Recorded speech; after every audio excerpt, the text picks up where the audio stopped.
ఎవరైతే సమస్యలతో సతమతయ్యే వ్యక్తికి నైపుణ్యం, శిక్షణ, అనుభవం ఉన్న వేరే వ్యక్తి అందించే సహాయాన్ని మంత్రణం అంటారు. అయితే ఈ వ్యక్తికి అందించే సహాయం చేసే వ్యక్తిని మంత్రణకుడు లేదా కౌన్సిలర్ అంటారు. ఎవరైతే సహాయం పొందుతారో వారిని కౌన్సిల్ అంటారు. మంత్రణం నిర్వచనాలొచ్చేసి పెప్ ఒక క్లయింట్ తన ప్రవర్తన మార్చుకోవటానికి కౌన్సిలర్‌కి, క్లయింట్‌కి మధ్య ఒక ప్రైవేట్ సెట్టింగ్‌లో జరిగే పరస్పర చర్యనే మంత్రణం అంటారు. రూత్ స్ట్రాంగ్ ప్రకారం ముఖాముఖి సంబంధాల ద్వారా మంత్రణకుడు మంత్రణాదిలో తీసుకొని వచ్చే మానసిక అభివృద్ధియే మంత్రణం అని చెప్పబడింది. గిల్బర్ట్ రెంట్ కౌన్సిలర్‌కి, క్లయింట్‌కి మధ్య ఉన్న గతిశీల సంబంధమే మంత్రణం అని చెప్పడం జరిగింది.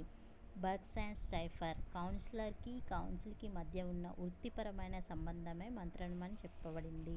3 రకాలు: నిర్దేశిక మంత్రం, అనైర్దేశిక మంత్రణం, దార్శనిక మంత్రణం.